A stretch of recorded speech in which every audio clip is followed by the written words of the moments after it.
This is Rich Paredes and I'm here to share to you our Bloom Sanitary Napkin. Now, of all the products, why napkins? Number one, it's a mandatory product. Whether you like it or not, women uses this and women needs this. That's why when you talk about business, you should have a product that is recession-proof, that is lockdown-proof. Anything that happens in the world, women will still be using napkins. And when it comes to business, wow, that is such a gold mine. And I'm sharing to you this because we believe everywhere and anywhere in the world, women should know about this and should change their brand for something better. So let me share to you our Bloom Sanitary Napkin.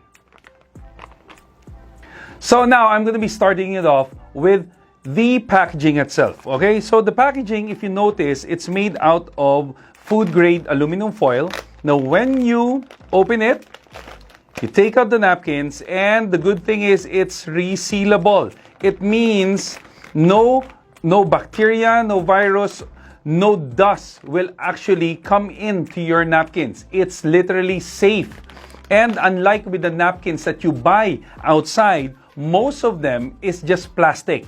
Now, when you open it up, it's not resealable. So it's literally exposed. Now, the good thing about our napkins compared to other napkins, unlike other napkins, the packaging is different as well. So if you look at the leading brands, okay, I'm not going to tell the leading brands. Most of the leading brands, their napkins are actually exposed already. Especially when women, if you have your menstrual cycle or you have your menstrual or your monthly menstrual period, you usually take a few napkins and put it on your bag. And we all know that your bag is not that clean. Especially if you use it every day. Most of the stuff that you put, the coins, the keys, and even small candies that you put in your bag actually may contaminate the napkin that you have. Unlike with the napkins of Bloom Sanitary Napkin, our napkin is 360 degrees sealed. And one thing that you notice right now, our napkins is really, really thin. Alright? So let me compare it to the leading brands, and I'm going to share to you how powerful our napkins are. Alright?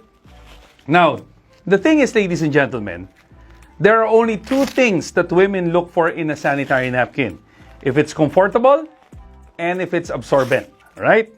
So we're going to be testing it out that our napkins is really, really absorbent. Okay? So these are the napkins. This is ours.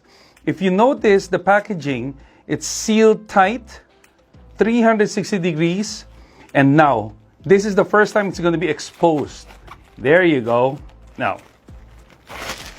if you have the napkins right now, and you're looking at it, our Bloom Sanitary Napkin, if you have it right now, the first test is the touch test. We're going to touch and we're going to feel if our napkins is literally smooth. Because most of the napkins outside the market, it's really rough. That's why a lot of women are uncomfortable with what they're using. Unlike our napkins, with just a touch, you will notice it feels like it's literally cotton, it's literally cloth, it's literally like a fabric. That is the amazing part. That's why when you use this, you will feel comfortable and you feel safe. Now, what I'm going to do is I'm going to be putting 50 ml of liquid to each of the pads. Why? Because when a woman menstruates, 30 to 80 ml of blood comes out every menstrual cycle. So usually it takes around 3 to 5 days, the blood that's going to come out. So I'm going to be using 50 ml just to see and just to show you how wonderful our product is. All right, are you ready? Here you go. There you go. So, of course, once the menstruation starts, you cannot stop it. There's no way that you can stop it until the cycle ends. So, the problem right now, napkins, a lot of people doesn't know, napkins are actually the perfect breeding ground of bacteria. Did you know that it only takes around less than 2 hours for the bacteria to literally invade the whole napkin? Wow, you like that word? Invade. Invade the whole napkin, and really, how would you know if the bacteria is there? They will develop a little bit of smell, a bit of, if I may say, a fishy smell, in the napkins. That's why you're going to notice that there's going to be a foul smell, and you will notice that the women are really a bit ashamed every time they have, because they don't want you to smell that foul smell. Now, I keep on talking about smell. But anyway, why do I say that? Because 100% when they use our napkin, it's dry, it's comfortable, and it doesn't smell. Is that good news? Okay? Is that good news? Why? Because it has a function, and I'm going to be sharing to you a little bit about the function in later in this video. Now, so how do we test if our product is dry and the others are wet? Simply use tissue, and you will notice here.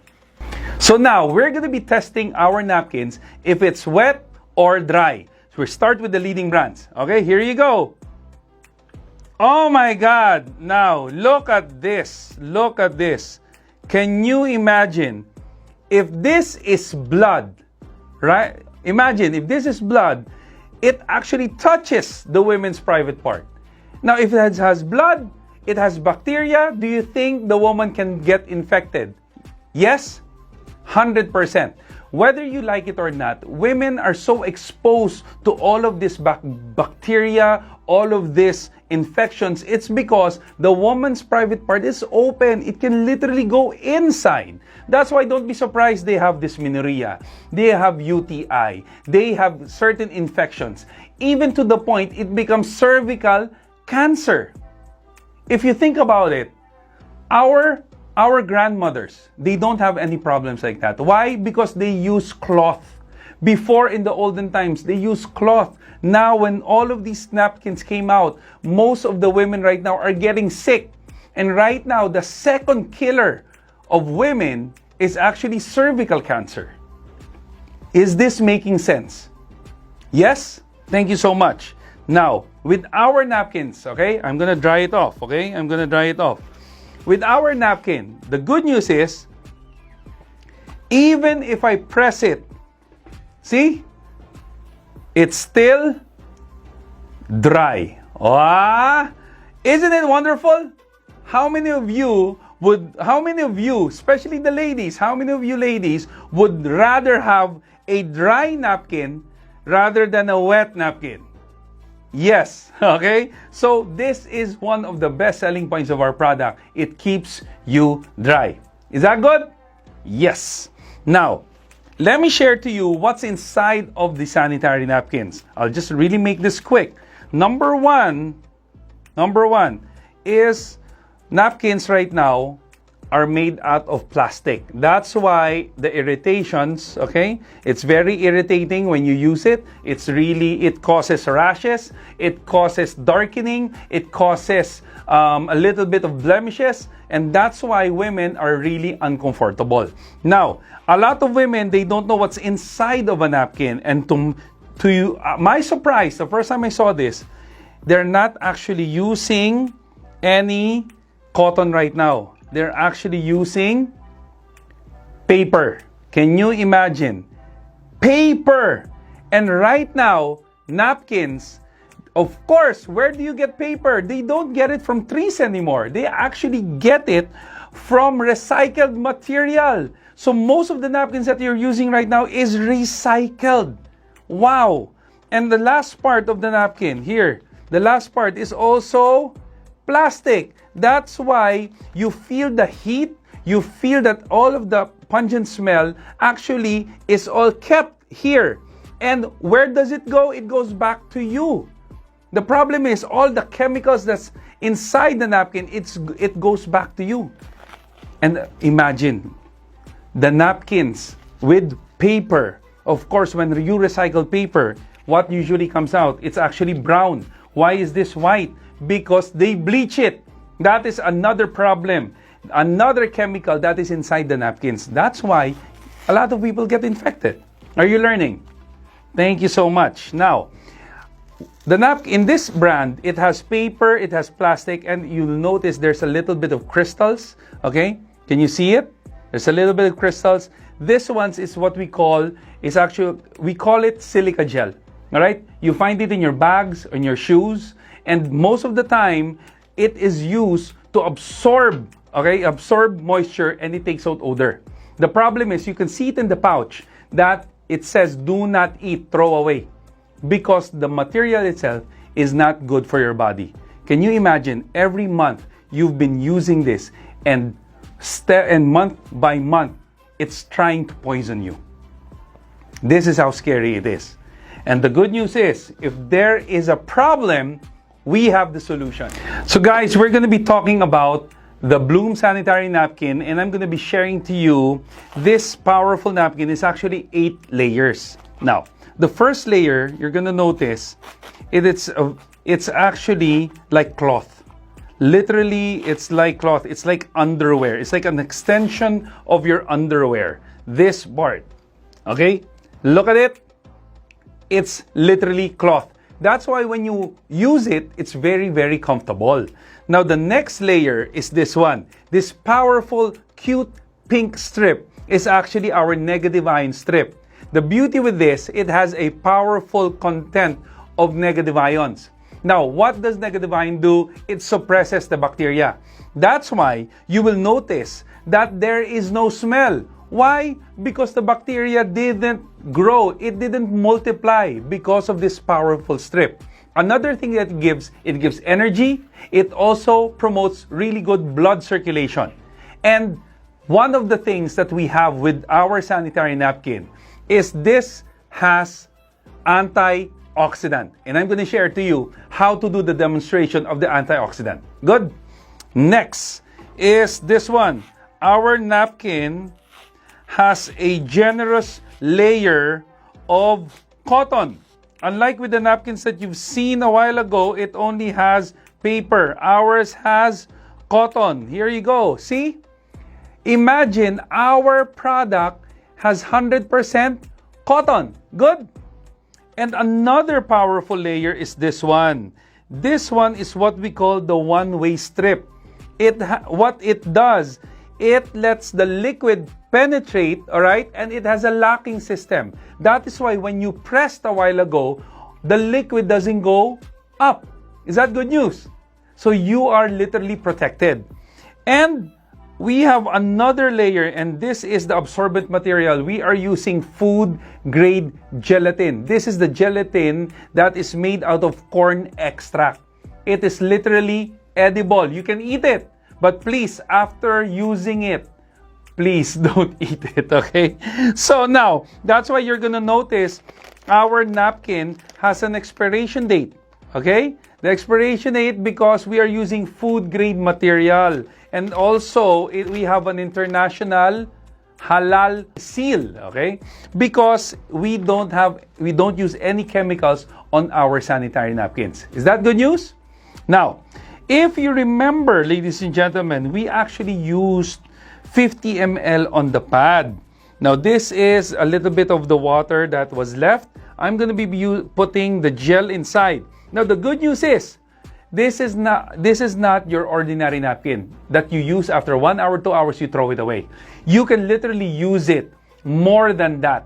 I have clients who use it for 3 hours, 4 hours, 5 hours. Why? Because our napkin can absorb up to 250 ml. That's how absorbent it is. My wife, her testimony, she used it for more than 10 hours. She noticed that it's very absorbent, it's very comfortable, it doesn't have any smell, and you know what the good news is? Her dysmenorrhea was gone. Amazing. And we have testimonies even from PIKOS, even from urinary tract infection, even from simple cramps. Using our product, it takes it out. Is that good news? Yes. And you will notice this one, all of the liquid has been absorbed. Whoa! Imagine!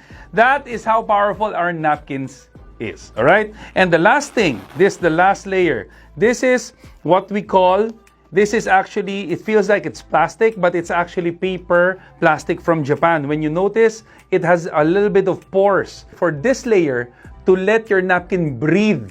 All of the heat will come out. This is the beauty about this layer. And the good thing is, what we're using as our adhesive, we're using food grade bubble gum, okay? So this is like gum without any flavor. All right? Is that good news? Now, how many of you would love to change their napkins? Thank you so much. Change for something better, ladies and gentlemen. This is how powerful our product is. And like what I said, I'm going to be sharing to you the antioxidant part. Are you ready?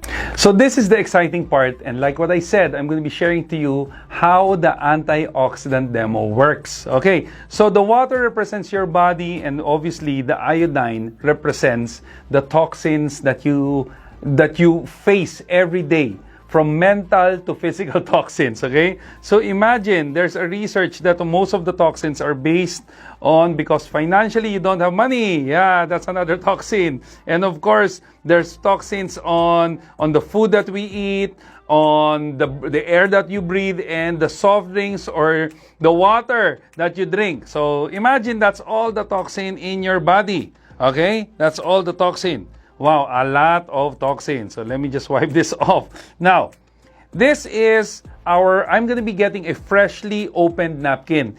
A while ago, you saw the demo. That is your day napkins, okay? Now, this is what we call our liners. You use this every day. Literally, ladies and gentlemen, every day.